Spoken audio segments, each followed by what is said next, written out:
My guest, John Hope Bryant, is an American entrepreneur, author, philanthropist, and prominent thought leader on financial inclusion, economic empowerment, and financial dignity. He is the founder, chairman, and CEO of Operation Hope, the largest nonprofit provider of financial literacy and economic empowerment. John is also chairman and CEO of the Bryant Group Ventures and the Promise Home Company, the largest for-profit minority-controlled owner of single-family residential rental homes in the United States. Plus, he is the host of the motivating podcast Building the Good Life with John Hope Bryant. It is featured on iHeartRadio and on all podcast platforms. Just look for @John Hope Bryant on social media to seek out this most wise, insightful, and inspirational gentleman.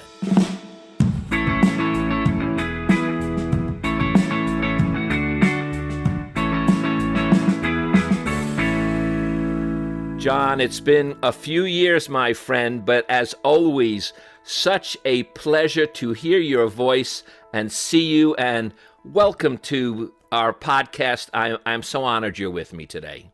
I'm honored to be with you, Barry. You're a cool dude. You've been part of my life for 20 plus years, maybe even more than that. And that's particularly useful given that you and I are only 27 each. And you don't walk on water, but you know where the stones are. You're a good man.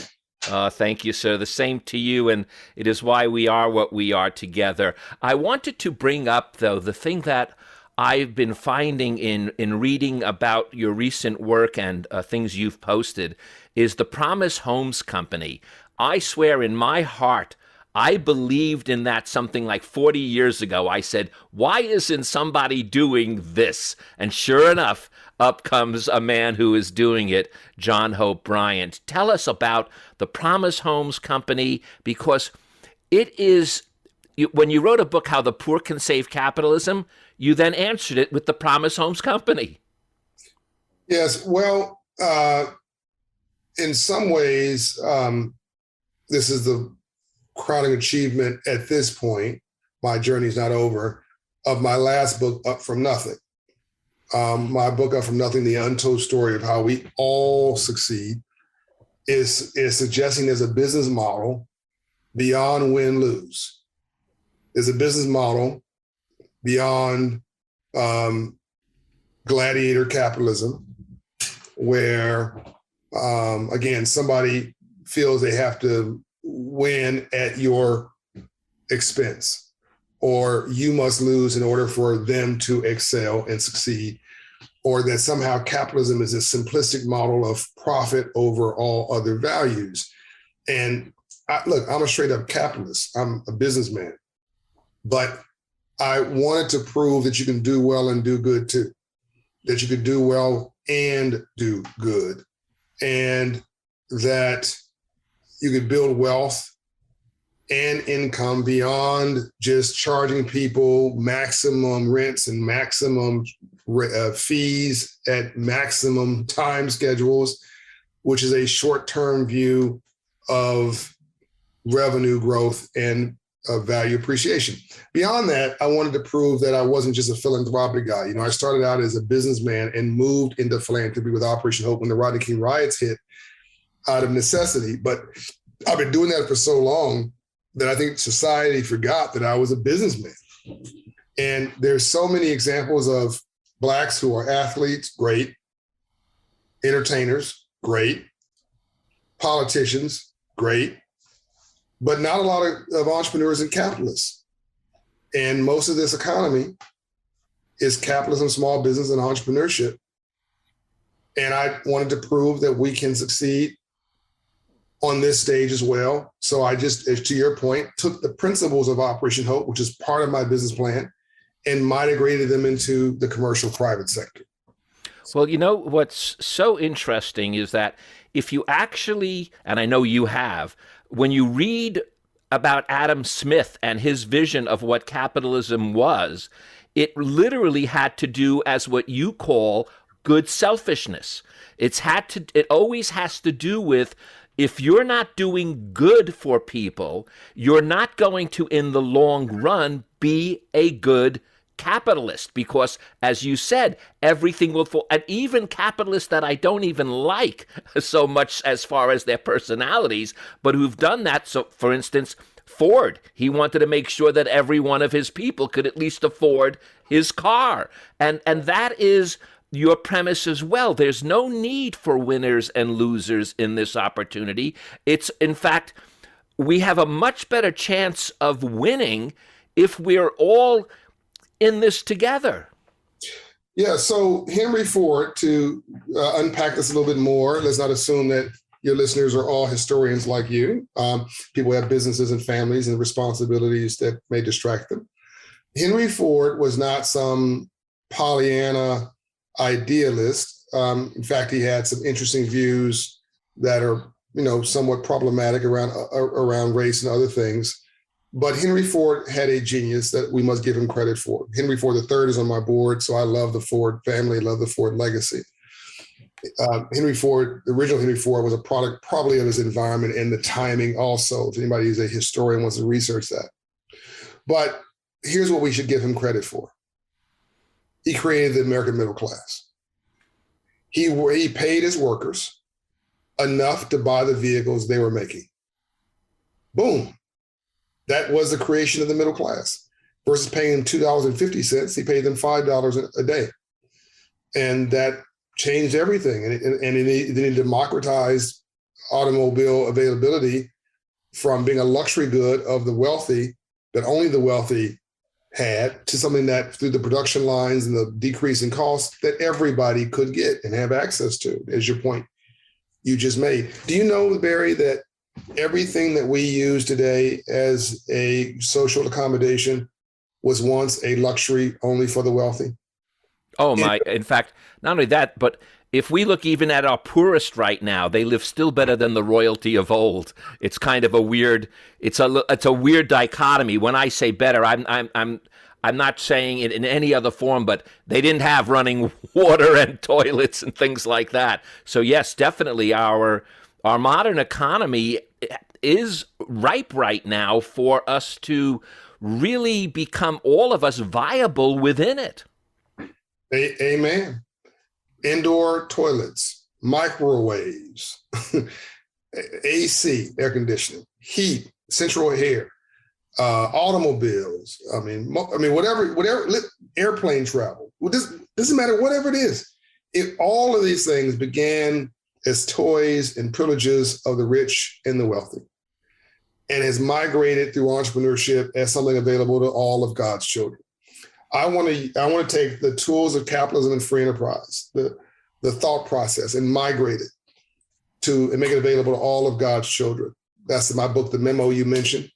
It's the examples I'm trying to give through my last book, Up From Nothing, the untold story of how you all succeed. It is the 5 pillars of success that are in that book.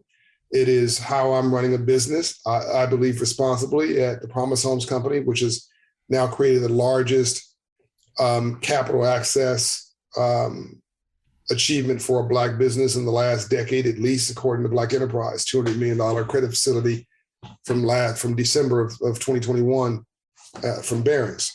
I think we're living in a moment in history, Barry, but history does not feel historic when you're sitting in it.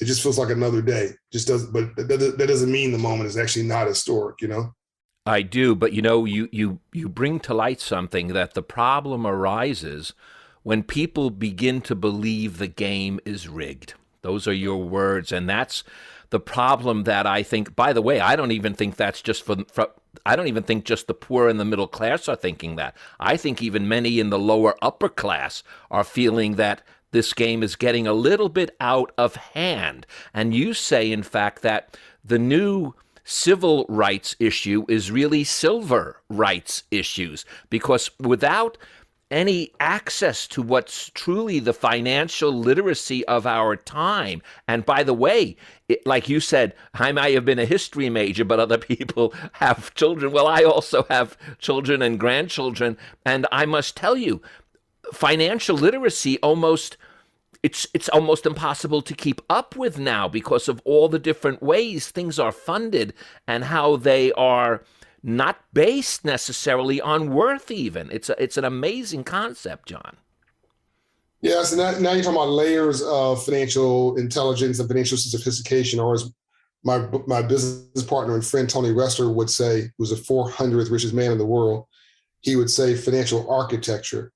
But that's another level of sophistication that we can get into in a future podcast session together. But I think the most basic thing is most people listening to this podcast, whether they're Black and brown or poor, white and struggling, or whether they're middle class and they're thriving, but they got too much month at the end of their money, most people don't understand and don't want to admit. They don't understand basics of checking, savings, investment, debt, good debt, bad debt, access to cheap credit, and why that's transformational, the importance of credit scores, how that's transformational. I mean, the most basic thing is just not taught in school, Barry. No, I mean, as you know, I got a home economics class when I was 9 years old in Compton, California.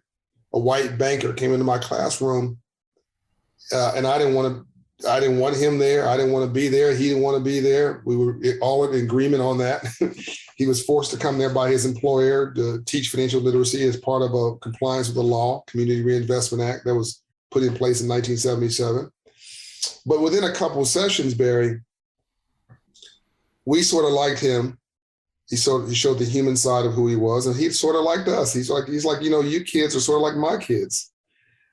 And we start understanding each other, building a rapport. The walls came down, the bridges start being extended to each other. And I asked him, this is probably my favorite story of my entire life. It was so transformational to me, light came on. I raised my hand, Barry, and I apologize if you heard this before, but I just love saying this. I raised my hand, I said, "Excuse me, sir." This white banker with a red tie, a white shirt, and a blue suit, 6'2". "Excuse me, sir. What do you do for a living? And how did you get rich legally?" And he looked at me, Barry, and said, "I'm a banker and I finance entrepreneurs." I said, "Sir, I don't know what an entrepreneur is. I never heard that phrase my entire life. I'm 9 years old. No one's ever taught me, or even I don't remember ever hearing that phrase in school, which is a sin. How do you not hear the word entrepreneur in school by 9 years old?" But no one ever mentioned it to me. I guess people just assume I was going to go work for somebody, which is what happens in these low wealth neighborhoods, where the word entrepreneur is a French word. Build something, make something from nothing, innovate, create. And I said, "Sir, I don't know what a banker is. I never heard the word entrepreneurship, but if you're financing these entrepreneurs and it's legal, I'm going to be one."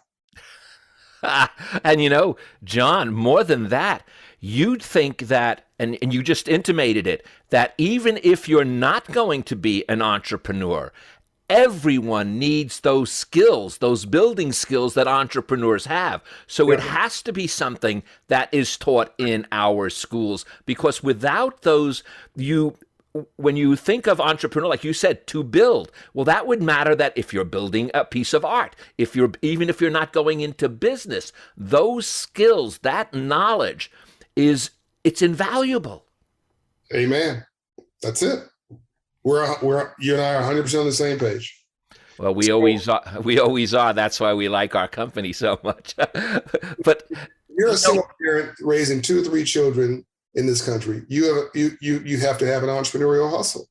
If you're a household making $70,000, $80,000, $100,000 a year, $150,000 a year even, and you're living in Los Angeles or wherever you're listening to this podcast, you probably have too much month at the end of your money. I'm not talking about poor people. I'm talking about struggling middle-class people. So you better be entrepreneurial. You better have an entrepreneurial mindset. Otherwise, you are not going to be able to succeed. And even as we age, we have to keep it going, because Social Security, even pensions, if you're not staying entrepreneurial to some extent, you're going to be left behind. I can't tell you, literally can't tell you some of the negotiations I've been going through since I closed that deal for the Promise Homes Company, the recapitalization I did. I can't really share some of the miracles of finance that have come my way as a I guess, a person of means. But let's just say that billionaires and multi-millionaires operate from different rules than the rest of everybody. I mean, my cost of lending, borrowing, is ridiculously low, because what I'm doing now is I'm really borrowing from myself. And this is that upper level of finance that you talked about. Let me back up. The first thing people can do listening to this podcast to level the playing field is to get your credit score up. Because my mother's credit score is 854, which means she's not black, she's green. She's the color of US currency. The computer just tells her yes. When she goes to the computer and says, I want to do this, I want to do that, they just tell her yes. So whether you're white, black, red, brown, or yellow, you're going to get some more green, you can get your credit score up. And Operation Hope is raising, the organization I founded in the philanthropic side of my life, is raising credit scores 54 points in 6 months, 120 points in 24 months. Nothing changes your life more than God or love than moving your credit score 120 points. And that's the first thing I'd say. If you want to be treated like a wealthy person, you want to be treated like Barry or John when you walk into the bank, get your credit score to 700.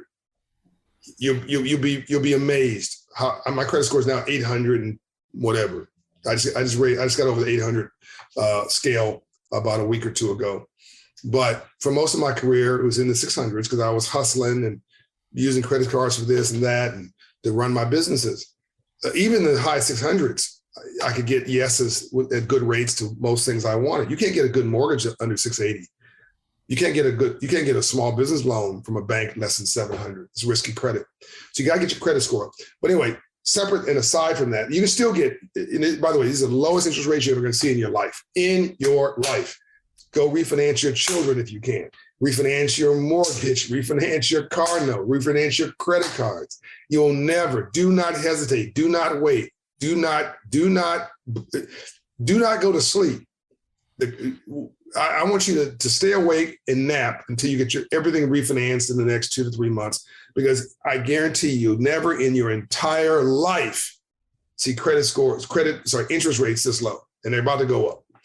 So I borrow, this is that upper level financial literacy stuff. I essentially borrow for myself. I have assets.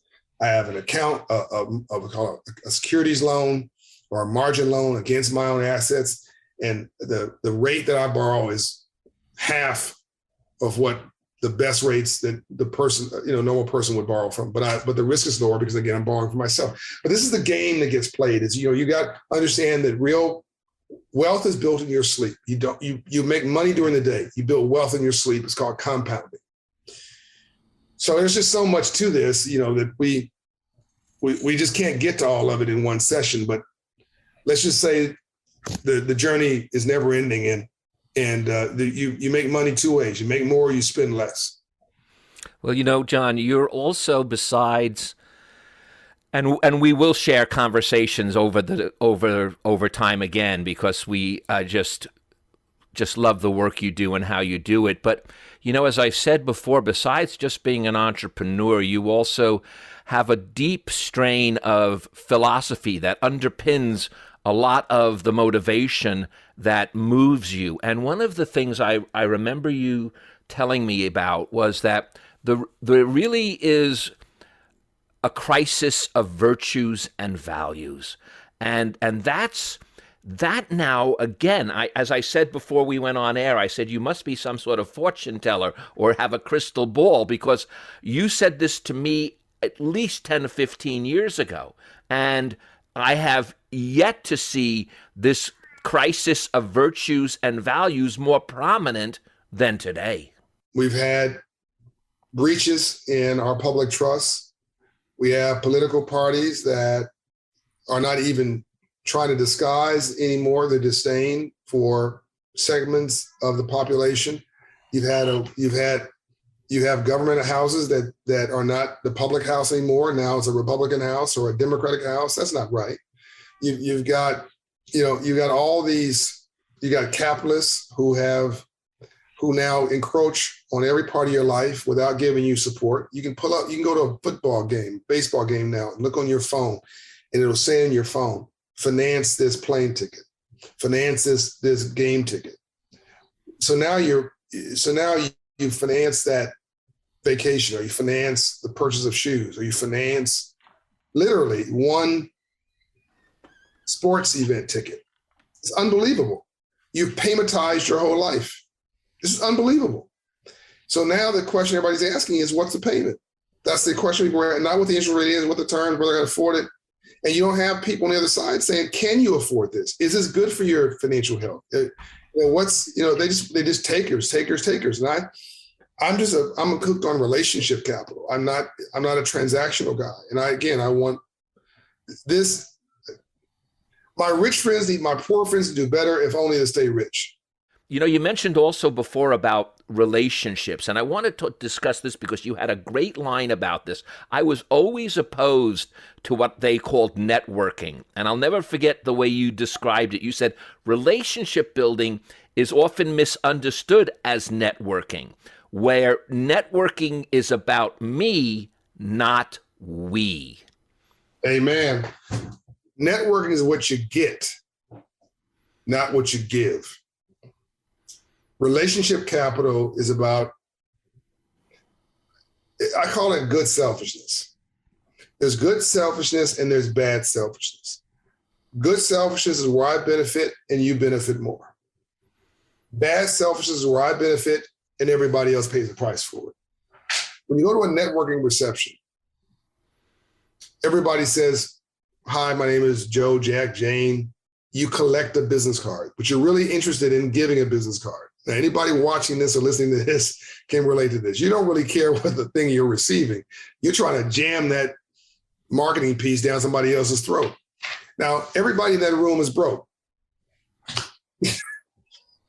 There's no billionaires or multimillionaires in a networking reception. You're not going to see Steve Jobs, rest his soul, or Bill Gates, or me at a networking reception. It's a bunch of broke people trying to sell something to other broke people. And if you hang around 9 broke people, you'll be the 10th. What you need is to get into the room of somebody who actually has achieved something. And you don't go in that room by trying to get, you go in that room by trying to give. You say, look, I want 15 minutes with you, John Bryant. I just want to pick your brain. How can I turn down somebody for 15 minutes?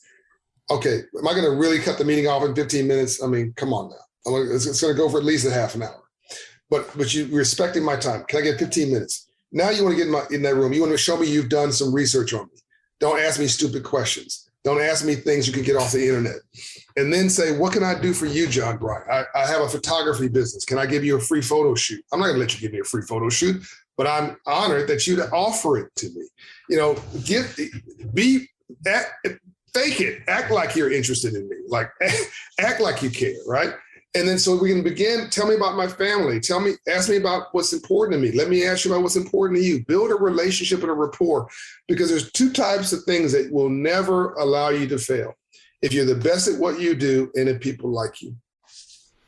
And one of the things that could help bring that out, you say, is vulnerability is power. And you use that term because when you open yourself up in not in a meek, mild-mannered way, but in admitting that, you might need a strength or you might be missing something. That vulnerability shows a more depth of character than if you make believe you know everything and you're pushing. So that's why I think, like you said, if someone comes to you in a sort of more vulnerable manner saying, John, I just want 15 minutes of your time. I'm not trying to sell you anything. I'm vulnerable. That is a true benefit for the person to get more of what they really do need, as long as, again, you're not faking it. In other words, there is a certain type when you should fake it till you make it, but not in that particular sense. That's when you need to be your most authentic. I wouldn't fake the authenticity. Yeah, that's why I said you must be your most authentic. Yeah, the reason that I respond to you every time you reach out to me, and I would hope you respond when I reach out to you, is that we're not BSing each other. We're not, we're authentic. And I tell folks, don't let the perfect become the death of the good. You don't have to be perfect. You just show up and bring your best version of you. But, the thing that I love most about my wife is that she's authentic. Like, she's not playing a game with me. She's not there trying to get something from me. Like, we may not agree on this, agree on that. I may be frustrated, whatever. But I told her, my worst date with you is better than my best day with anybody else. I feel the same way. We are so blessed with that. We even have a saying we talked about, and I said with my wife, I said, it's not so much as important as how I feel about you. What's so is important is how I feel about myself when I'm with you. And when I'm with my wife, I feel like the king. Yes. Amen. Amen. Yeah, we are lucky about that. We are both lucky, and we both connected above our pay grade. Definitely. I was talking to my son. I have two wonderful sons. One that works with me on my podcast. Another who's works for a pretty large company. And he brought something up that you talked about, and I told him I promised to mention this in our podcast. He remembers you when we shot Between the Lines in Los Angeles years ago, and he said, "Isn't he the fellow that spoke about servant leadership?"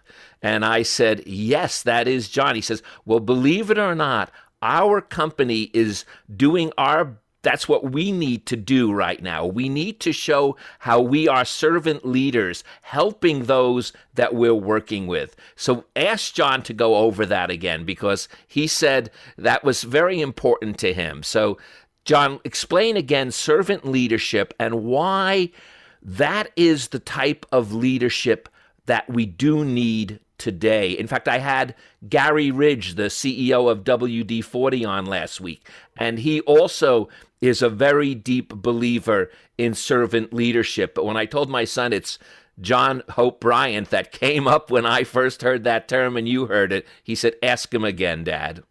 Well, kudos to your son. He pretty much defined it himself. All I'm going to do is reaffirm it. My book, Love Leadership, I believe that was my second book, goes in a great deal about it. I think the moniker of that book is there's a difference between that's my quote on Operation between broken and being poor. I think I said there's two things in the world: there's love and there's fear. And what you don't love, you fear. And most of our so-called the reason the world is so screwed up is that most of our so-called leaders are leading by fear. And the opposite side of that is live with love, to lead with love, to be focused on what you give versus what you get. The service you give is a price you pay for the success you receive. And I think the universe is a perfect accounting system, Barry. Whatever goes around, comes around. Karma is real. So the more you give, the more you get. Now, somebody's going to be listening to this going, yeah, but what about all these criminals and people who don't seem to ever get their comeuppance? I'll say to you two things. If you look at the long history of the world and put it in a 50-year time capsule, because the history of the world is literally modern human beings, a couple 100,000 years. Modern human beings. There's never been a group of bad people that's ever succeeded in the long history of the world. Ever. If you define it by a 50-year mark, they had their moment, they rose up, they had 5 years, 10 years, 20 years, they were raising hell all over society. Hitler is an example of having a long, unfortunate run. But what happened to Hitler? What happened to Stalin? What happened to Osama bin Laden? I can go down the list. There's some modern folks right now running around selling negative wolf tickets. And people say, oh, we got to stand with this person. They seem to be in charge. They seem to have all the tickets right now. My response is, you go far enough to the North Pole, you end up south.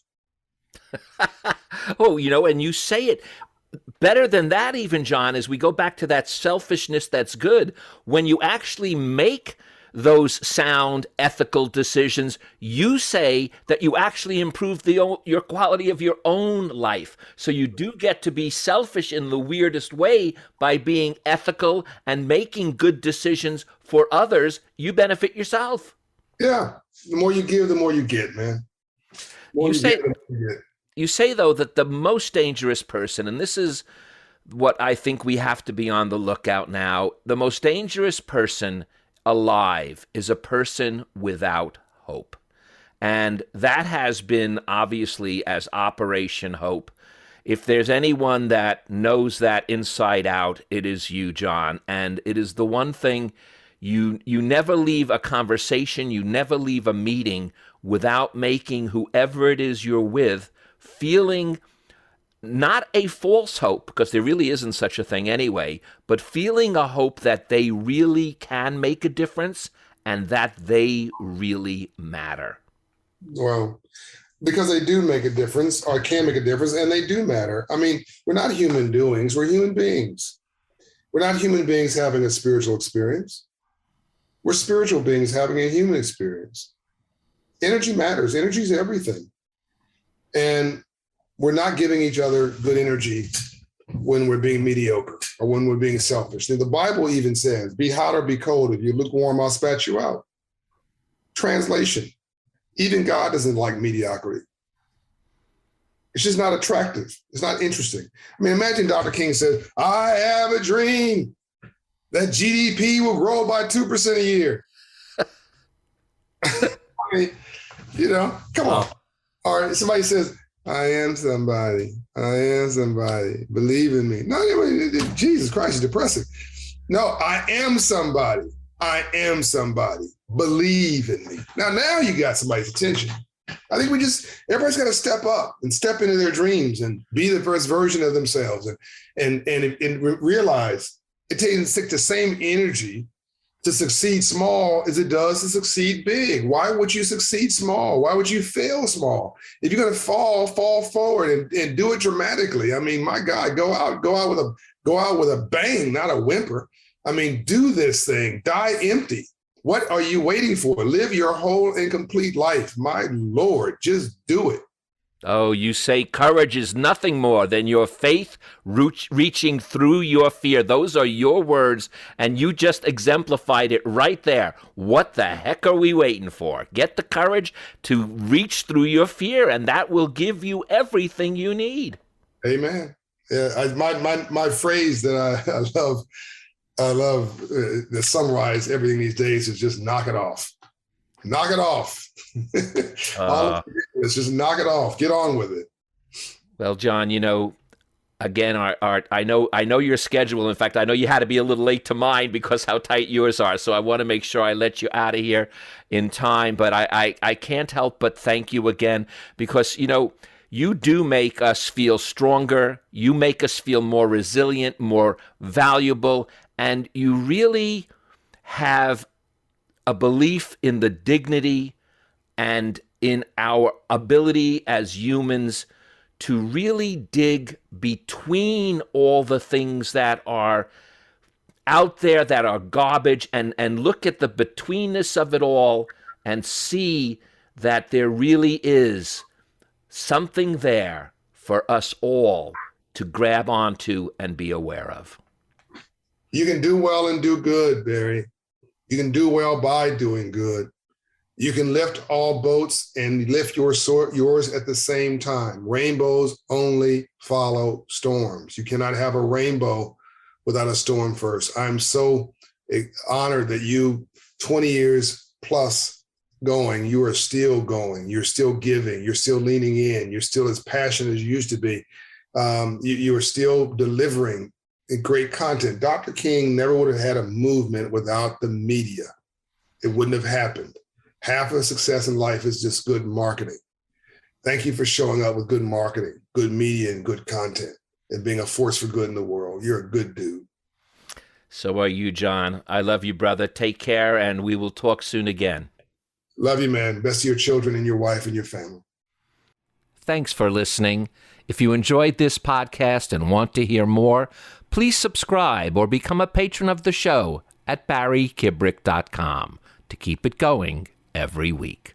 Thank you.